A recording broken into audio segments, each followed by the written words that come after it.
So the Fairlight is a significant instrument within the history of music technologies. As one of the first commercially available polyphonic synthesizers, its adoption and use led to the sampling of external sounds and a reshaping of the practices of popular music in the 1980s. Designed in Sydney, Australia in the mid to late 1970s, its story is often dominated by a few high-profile male users, including Peter Gabriel, Herbie Hancock, and Stevie Wonder. In both academic and popular histories of the instrument, Kate Bush is often the token female user. We want to shift the focus away from this well-known history and ask, who are the users that have been left out of this story?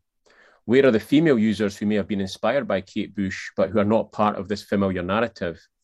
Was there a lack of female use of the female Fairlight CMI, or do accounts of this time overlook their activity and contributions in favour of male counterparts? Were there female producers and musicians who wanted to use the CMI but did not have access or the financial ability to do so? Our groundwork has indicated a number of female contributors, users, and practitioners, all engaged with the Fairlight, past and present, who remain outside existing narratives. Having charted its design and use in a monograph, Digital Sampling, the Design and Use of Music Technologies, we are now keen to ask questions that challenge the myths of male heroes and geniuses that are still found in both popular and academic discourses. One of the ways in which we plan to do this is by using ideas and concepts from the field of science and technology studies, where sociologists have challenged both technological determinism and the emphasis on inventors as heroic geniuses that was prevalent in the histories of technology written in the 20th century. Ideas such as interpretive flexibility have been useful for understanding how new technologies are designed and developed, undergo changes as a result of use or non-use by relevant social groups, before arriving at a period of stability and closure, where a dominant form of the technology emerges. It explains, for example, why Moog's modular synthesizers were more commercially successful than Bootlaws, because the piano keyboard was used as its interface and was already familiar to groups of users like rock musicians. In Pinch and Biker's original article on the social construction of facts and artifacts, they describe how the multi-directional development of a safety bicycle, consisting of two wheels of equal size, was partly the result of engineers designing a bike aimed at women who were discouraged from using the penny farthing. We want to identify whether there was a relevant social group of female Fairlight users to see how they used the digital synthesizer and sampler. The designers of the Fairlight were all male, and to use Steve Woolgar's term, we also want to ask whether the technology was configured in such a way as to prioritize male users over female users, as well as look at how the marketing and distribution of the instrument perhaps prioritized a male audience. The initial design of the Fairlight was the result of engineering experiments in makeshift spaces in the suburbs rather than the university departments or the laboratories of research institutes. Kim Ryrie and Peter Vogel were not university graduates, but high school friends who bonded over building electronics in the basement of Ryrie's grandmother's house in Sydney. We are keen, however, to avoid what Tara Rogers has identified as a tendency in the historiography of synthesizers to venerate white middle-class male inventors as archetypal heroes, the humble hobbyists and tinkerers who work in basements to overcome the constraints of the bureaucratic workplace or the family home and revolutionize the process of music making. For this reason, she's critical of Pinch and Trocco's book about Moog and the tendency to celebrate one man for changing the world of synthesizers in the 1960s.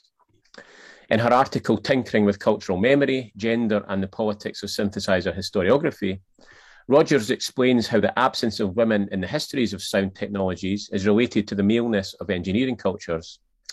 She uses archival research to show how many women in high school and college were interested in music technologies, such as the electronic synthesizer, designed by Harry Olsen and Herbert Baylor at RCA in the 1950s, and wrote letters directly to Olsen asking questions such as, how come the synthesizer is used to imitate existing instruments? I had hoped to hear new sounds. However, some were discouraged from enrolling on science and engineering classes and encouraged to take cookery classes instead. We want to try and find out if there is similar evidence of interest from women in the Fairlight CMI, but who did not end up becoming owners or users because access was denied to them for reasons related to their gender.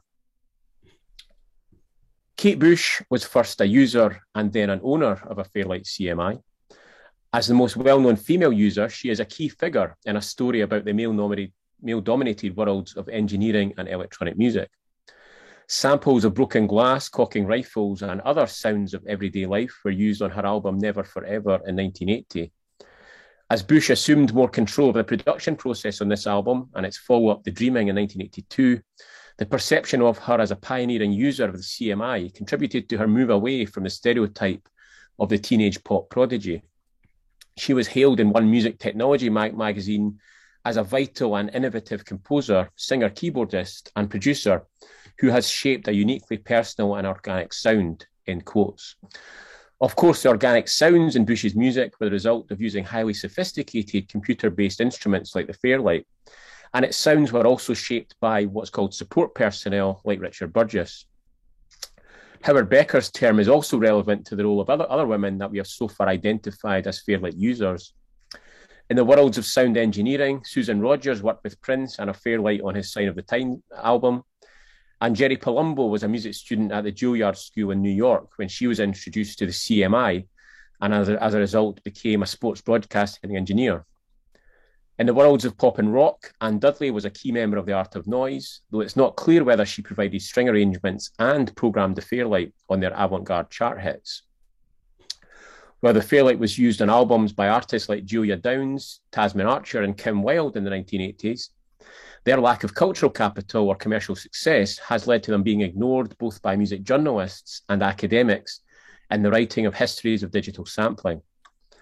In the worlds of experimental music, Roxanne Turcot used the Fairlight during her time studying electroacoustic composition at the University of Montreal, and Beverly Grigsby, who taught music at California State University, produced a piece called Spheres using the Series 3 in 1988. So far, it appears that many of the female users were taking advantage of the fact that university departments were one of the few places where Fairlights could be accessed by those who weren't either rich rock or pop stars or professional recording studio engineers. It's also worth pointing out that the majority of female users on our list so far are white, and that we may need to explore the intersectionality of women who have used the Fairlight. So Roxanne Turcot, a Montreal-based composer and sound artist, is one of the women users of the Fairlight we identified in our groundwork preparations for exploring a wider range of stories. Roxanne's current work focuses on the integration of sound installations and live performance with multi-channel fixed media. Her past music outputs utilised the Fairlight CMI during her graduate studies at the University of Montreal in the 1980s. She quotes, "I was a student in the electroacoustic music and in 1983 we received this beautiful instrument at the studio of the Faculty of Music of the University of Montreal. In 1984 or 85, as I recall, we all had classes with Jean Pichet. I did a whole series of works almost exclusively on this instrument between 1985 and 88, Amore amongst others. The attraction for using this sampler is explained in the following quote. There was a built-in keyboard, and because I'm a keyboardist, I was able to translate my ideas in a real way. It was easier for me. There was no need to manipulate tape for editing and risk losing small pieces of cut tape. The backup was on 8-inch floppy disks. It was so much lighter than the 1 or 2-inch tape of the analog recorders and so much more convenient. What was interesting was being able to play my samples on a keyboard. It really changed the way I compose." So Turcot describes her piece, Amore, as a tale told through the language of sound, and it was produced entirely with the Fairlight. She states, "In this work there were many repetitive rhythmic minimalistic patterns with a lot of sampling. It was the sound of the time that came from the type of technology. Digital audio recording as we know it did not yet exist, so I was using a lot of small nested sequences." So I've got a short extract from Amore to listen to.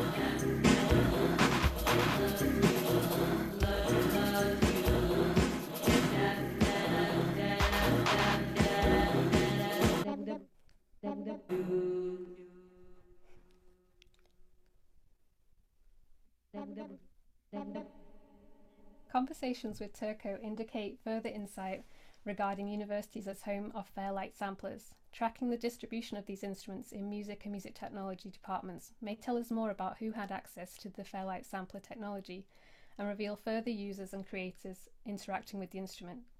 Turco also points to her experiences of discrimination, injustices and prejudice surrounding her work and interaction with technology. She states, "I realised that the men around me had privileges that I didn't have. It was difficult to systematically obtain the trust from other members of my community in general. I nevertheless experienced a lot of exclusion during the formation of electroacoustic regroupings or during the programming of concerts. My submissions were turned down one after the other for years. I never got a university position, and I felt like I was swimming without ever reaching the shore." So my own interaction with the Fairlight CMA was prompted through my engagement with the music studios at Keele University when working there between 2019 and 2021. The Corner Studio houses a working Fairlight available with unrestricted access to music students and staff. This interaction initiated my interest in the factory pre-recorded samples which came loaded on 8-inch floppy diskettes on the Fairlight CMI Series 2 from its manufacture in 1982. As I explored the Fairlight sound library, I was struck by the brevity of these sounds, a hallmark feature of my own music making, often no longer than 1 second in duration due to the sample memory limitation of the Fairlight. The eclectic nature of the library offered a random mix of instrumental, vocal and sound effect content. Listening back to the iconic sounds of this collection set off questions about their origin, who created these sound contributions and the creative potential locked within the brief momentary units of audio.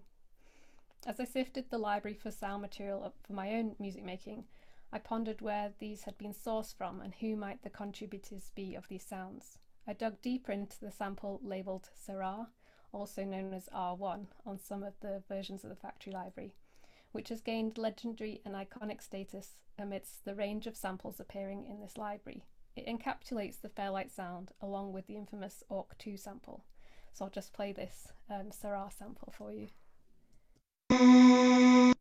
So the use of this sample exploded in the 80s, appearing in many tracks including Shouts by Tears for Fears, Moments in Love by Art of Noise, Zuluk by Jean-Michel Jarre, and DJ Culture by the Pet Shop Boys. An account of how the sound was created is provided by producer and Fairlight sample creator Tom Stewart, as documented in interview material. He states, "The sample is a breathy vocal from Sarah Cohen, who was a friend of a friend and a bluesy singer with a unique husky voice." Some accounts refer to Sarah as a receptionist working for Fairlight. Stewart explains, "I was trying to get the sound of angels singing and wanted Sarah to sing more and more airy or breathy, as angels do. Some of this high-end air was deliberately overemphasized to compensate for the limited sampling bandwidth. Sarah would sing a note for several seconds while watching the guitar tuner to stay on pitch. I would sample midway through the note. The sample rate was a compromise between a long sample and adequately high end frequency. A sample rate around 8 kHz yielded around 2 seconds of sample time, which was long enough to reduce noticeable looping and thus playable over more of the keyboard. After a few hours in the non-air conditioning studio, we must have resampled 100 times before finally capturing the perfect sample loop. It sounded fantastic. Sarah was a little hoarse by then, resulting in a better sound perhaps, but still cheerful. So in this story, the technology and process outweigh the knowledge or awareness of Sarah Cohen, the woman who contributed the sound. It was her sound that can be heard on the multitude of pop tracks in the 80s. So as I began exploring the Fairlight sound library, my own use of these samples explored ways of elongating the brief sounds, and my practice also integrated the Syrah sample at various points. So I've got a small extract from the piece Farewell Fairlight, which starts with the Syrah sample, and also it features this within the background drone material.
We have identified other contributions to the Fairlight Sound Library by women. These include Scream 1 and Scream 2, which I've got an example of here, and also a curious sample known as Bizarre. The Bizarre sample is a vocal sample taken from an existing track by Frank Zappa called My Bizarre Relationship. There is an ongoing debate about whether the voice is from Jean Vazois or Pamela Zarobika. Both at one point or another were referred to by Zappa as Susie Cream Cheese. Zappa stated, quote, there never really was a Susie Cream Cheese, it was just a figment of my imagination until people started identifying with it heavily. Again, this contribution by a female voice became part of the lasting identifiable sonic identity of the Fairlight. So I'll just play that sample. So our research to date has gained access to the Fairlight CMI Sound Library documentation compiled by Peter Welk. This documentation lists the entire collection of factory sounds and how these were organised on different diskettes that came with the Fairlight. The labelling and anecdotes have given insight into the origins of these sounds, again indicating where women contributed in perhaps lesser known ways. So here's an image of one of the pages from the Sound Library documentation, and at the bottom of this extract you can see the entry for the Syrah sample with the description noted as from the voice box of Sarah Cohen. I've got that sample here again, sorry.